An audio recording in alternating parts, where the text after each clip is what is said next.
The steps in creating custom subnet masks. Step 2. Choose a custom subnet mask. There are essentially 4 steps to custom subnetting. The first step is to design the physical network. Now, in many cases, the physical network may be already designed for us, and what we need to do is determine, first, the number of physical segments on the network. Then second, we have to figure out the maximum number of hosts on each physical segment. Now, step 2 is to choose a subnet mask, actually a custom subnet mask, that creates a number of subnet IDs that is greater than or equal to the number of physical segments, and also the subnet mask, the custom subnet mask, must give us a number of host IDs on each physical segment that is greater than or equal to the actual number of hosts on each physical segment, because we always have to match the software, that is the numbering of the IP addresses, to the physical segments. Then, step 3, we have to determine and number our subnet IDs, because they will be used when we sit down and number the actual host addresses. To properly address our IP networks, we'll need to create a separate subnet or range of IP addresses for each physical segment. Now, we will specify these different subnets or range of IP addresses with a subnet ID. Now, I'm starting with a Class B address, the 152.77.00. Now, the default subnet mask, of course, because it's Class B, is 255.255.00. The 255 is indicating the portion of the IP address that is the network ID, and the 0 is indicating the portion of the accompanying IP address that is the host ID. Now, according to this Class B network and the associated subnet mask, I have one network ID, and I could support 2 octets of hosts, which is about 65,000 hosts. But what I want to do is create subnet IDs to number my physical segments. So what I'm going to do is, in a sense, steal or take some of the bits normally reserved for host addresses and turn them into subnet IDs, or use them as part of my subnet mask. When using Custom Subnet Mask, we set up our subnet IDs like this. Now, all hosts or device will share the same network ID. Now, in our example, our network ID is 152.77. Now, all physical segments, all hosts will start with that because that's assigned to our entire network. Now then, each physical segment of the network would have a unique subnet ID, and then all computers on that physical segment would share that same subnet ID. Now then, of course, each host would have to have a unique host address, and that's unique to the subnet ID. In the next few presentations, we'll be going through an example to demonstrate how to do custom subnetting. Now, in this example, we have a physical network, and that physical network has 5 physical segments, and those segments need to support a maximum of 5,000 hosts on each segment. We've had assigned to us a Class B address, 152.77.0.0. Now, that's our network address, and it's our job as administrators then to set up the IP addressing for our network. Step 2, determining the proper subnet mask.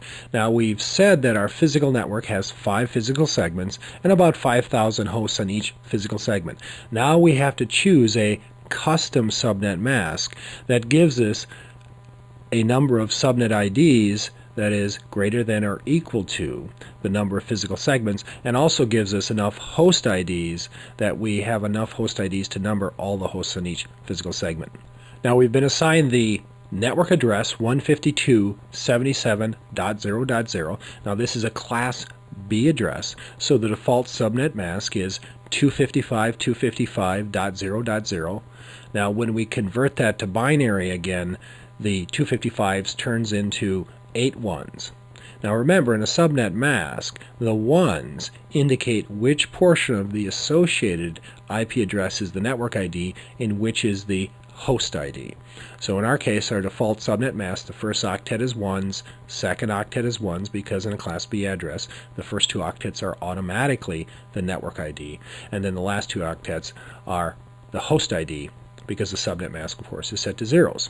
Now remember, our goal is to create subnet IDs for our physical segments, and we're going to create these subnet IDs by taking bits that are normally part of the host ID and turning them into part of the network ID, really what we're going to call the subnet ID.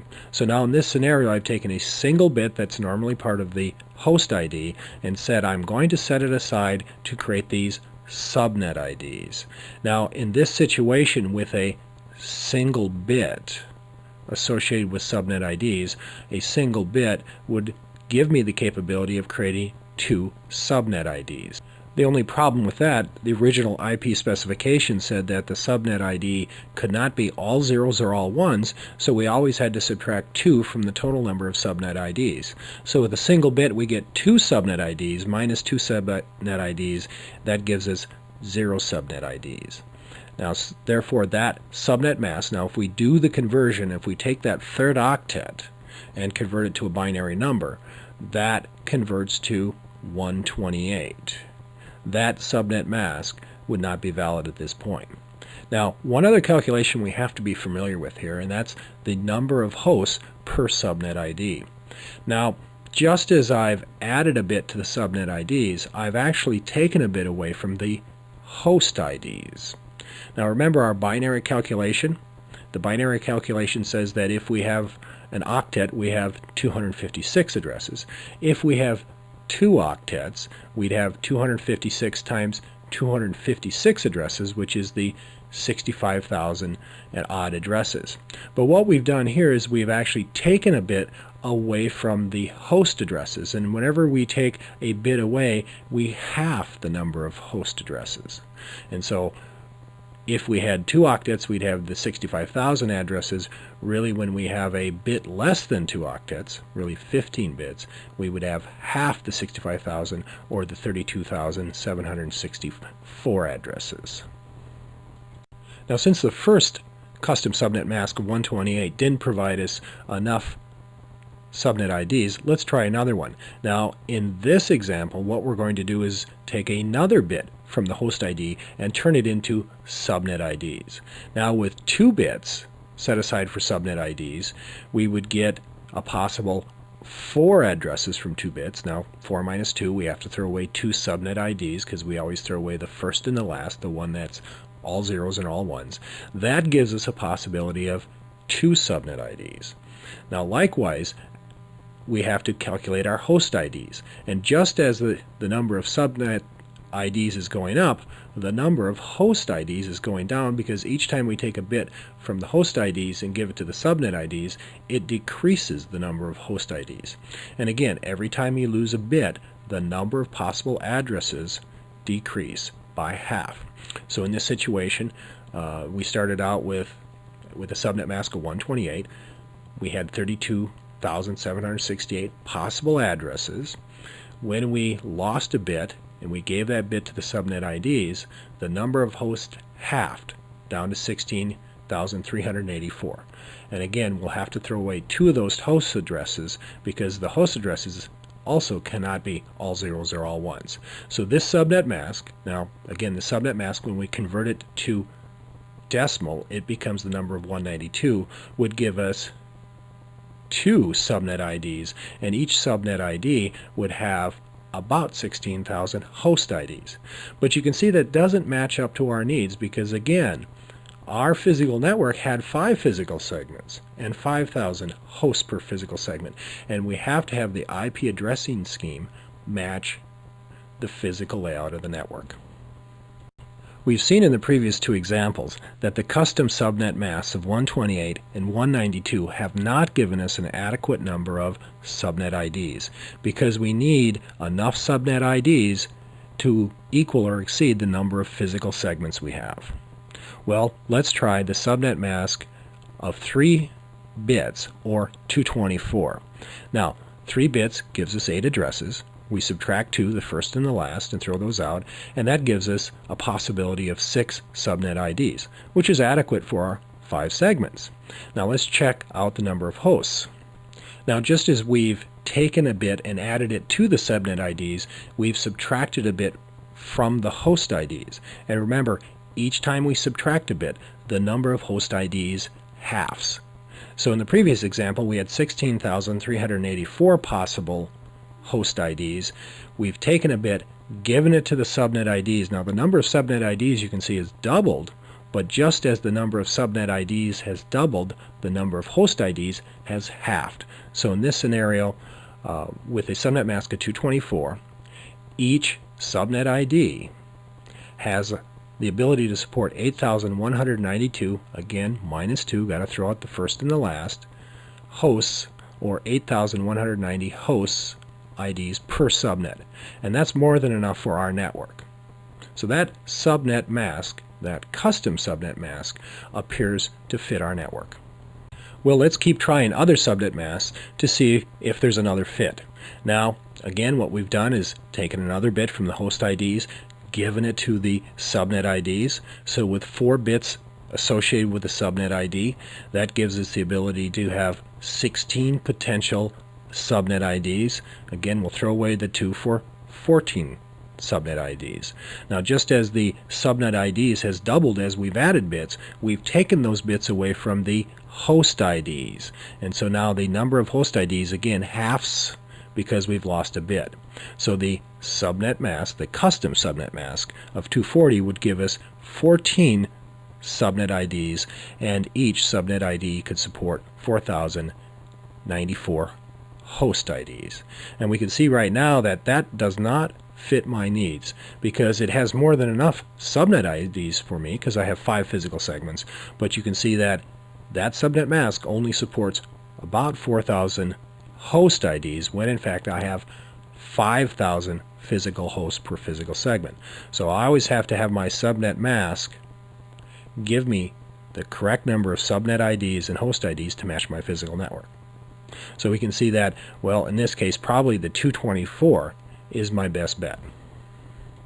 Let's take a look at our next custom subnet mask, the subnet mask of 248. Now again, in this scenario, what we've done is we've taken a bit away from the host IDs and given it to the subnet IDs. So you can see that our subnet IDs, the number of subnet IDs, has doubled again. It went from 16 minus 2 to 32 minus 2, or 30 possible subnet IDs with this subnet mask. And just as the subnet IDs has doubled, the number of hosts per subnet ID has halved. So with this subnet mask of 248, we would have a possibility of 30 subnet IDs, and then each subnet ID would support up to 2,046 host IDs per subnet. But again, this doesn't match our needs because our physical network has 5,000 hosts per physical segment. This subnet mask only gives us 2,000 host IDs. Well, let's keep going and try the next custom subnet mask. Here we'll try 252. We can see again the number of subnet IDs is doubling as it's going down, and the number of host IDs is halving. So the subnet mask of 248 would give us 62 subnet IDs, and each subnet ID would then have a possibility of 1,022 host IDs. But again, it doesn't match our physical network. Well, let's take a look at the subnet mask of 254. Now, with a subnet mask of 254, we have 7 bits associated with subnet IDs. That gives us a 128 possible addresses of subnet IDs. We throw out 2 because it can't be all zeros or all ones. And we get a number of 126 possible subnet IDs with this subnet mask. Now, just as this doubled as we added a bit to it, the number of hosts is halved because the bit that was added to the subnet IDs came from the host IDs. So we go down to 510 possible host IDs with this subnet mask. Now, our last possible custom subnet mask is 255. Now, in this case, what I've done is I've given a full 8 bits of addresses to the subnet IDs. So 8 bits, of course, always gives us 256 addresses minus 2 would give us a possible 254 subnet IDs. Now, also, I'm down to 8 bits of host IDs. So again, same calculation. I have 8 bits, I have 256 possible addresses, throw out 2 because again the host ID cannot be all zeros or all ones, for a number of host IDs of 254. So this subnet mask of 255 would give me 254 possible subnet IDs, and then each subnet ID would have a possibility of 254 addresses. Now, custom subnet mask must be contiguous ones left to right. So these are really the only values we could use when custom subnetting an octet. And because these are our only choices, that whenever we're doing a subnetting problem, we first look at the physical network, determine the number of physical segments and hosts per physical segment, and then we'll choose one of these custom subnet masks that give us the proper number of subnet IDs to support our physical segments and the proper number of host IDs per subnet ID that supports our host per physical segment. So choose one. So we've looked at all our possible choices for custom subnet masks, and we found one that works. Now we found that the custom subnet mask of 255, 255, 224 works for our network. Now the first two octets, remember we're using a class B, they're cast in stone, so it'll always be 255, 255, and then some number which is the custom subnet mask, in this case 224, because 224 gives us 6 possible subnet IDs, and we have 5 physical segments, so that works. And it also gives us over 8,000 host IDs per subnet, and since we only have 5,000 physical hosts per physical segment, we'll have plenty of addresses. So the subnet mask 255, 255, 224.0 would be used on all devices on our network. And then it'd be our job as administrator to hand out the actual IP addresses and potentially default gateways. This is the chart we've developed. This is the subnet ID host chart for Class B network, and it specifies all the valid subnet masks we can use with a Class B network subnetting 1 octet, ranging from 1 bit to 8 bits, and it gives us the number of subnet IDs and the number of hosts per subnet ID. And then whenever confronted with a design problem, first we identify how many physical segments we have, how many hosts per physical segment, and then we look for a subnet mask, a custom subnet mask that gives us enough subnet IDs and gives us enough host IDs per subnet to match the physical network. Now this is a similar subnet ID host chart, but in this case it's for a Class A address. Now remember, in a Class A address, and I've listed one here, 33.0.0.0, the default subnet mask is 255.0.0.0, because in a Class A address only the first octet is the network ID and the last 3 octets are dedicated to host IDs. Now when we create a custom subnet mask, what we do is we start taking bits for the subnet ID from the second octet, and then the last 2 octets are dedicated to host IDs. Now when we follow through the chart here, we can see that, for instance, a subnet mask of this case of 224, now again that dedicates 3 bits to the subnet IDs, so that gives us 8 possible addresses. We throw out 2 for 6 possible addresses, but in the case of the host IDs, what happens is we have 2 full octets plus additional bits for host IDs. And so if we do the multiplication, we come out with over 2 million possible hosts per subnet. But a couple things to note. You can see going down the table that the number of subnet IDs as we add additional bits doubles. Likewise, or I should say incomplete opposite, the number of host IDs halves going down the table, because again we're taking bits from the host IDs and giving them to the subnet IDs. But in the end the challenge is the same. If you're given a design scenario, first you determine how many physical segments there are and how many hosts on each physical segment, and then you'll choose a subnet mask, in this case a Class A subnet mask, that gives you the appropriate number of subnet IDs for the physical segments and gives you the appropriate number of host IDs per subnet ID to match the number of hosts per physical segment. Now here's the same chart for Class C networks. Now in this situation we've been assigned the Class C address 206.123.88.0. Now according to the specification, a Class C network has the first 3 octets dedicated to the network ID, and then the last octet is the host ID. So when we do subnetting, we do it on the 4th octet. Now if we were to look at the subnet mask of 224, we can see that again we've got 3 bits dedicated to subnet IDs, so the number of subnets IDs doesn't change because we still have 8 minus 2 or 6 subnets. But in the case of the host IDs per subnet ID, because we have a smaller portion than an octet, we certainly have a small number of hosts. In this case, since we have 5 bits dedicated to host IDs, that only gives us 32 minus 2 or 30 addresses. But again, this scenario is the same. Look at the physical network. Determine how many physical segments there are and how many hosts on each physical segment, and then choose a custom subnet mask that gives you the correct number of subnet IDs and host IDs per subnet. So if we were to choose a custom subnet mask of 224, our actual complete subnet mask would be 255.255.255.224, and we would use that on every computer on our network, and then it would be up to us administrators to hand out the actual IP addresses and default gateways. If we have a Class A address, our default subnet mask is always 255.000, and when we custom subnet on the second octet. So a custom subnet mask might be 255.248.0.0. Now in a Class B address, the first 2 octets are always the network ID. In this case, our example is 152.77.00. The default subnet mask is 255.255.00.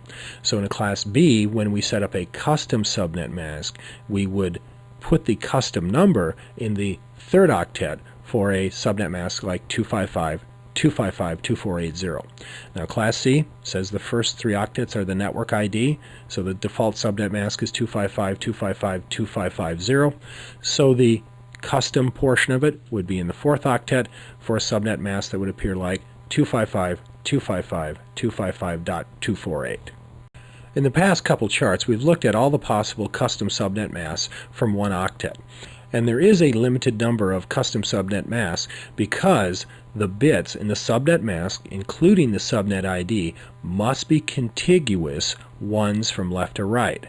So we could have a custom subnet mask, like the first example, with 4 contiguous ones as part of the subnet ID. But the second example, where there are ones in the middle of the subnet IDs, that would be invalid, and we could not use that. Also, subnet masks are sometimes expressed as a slash and a number.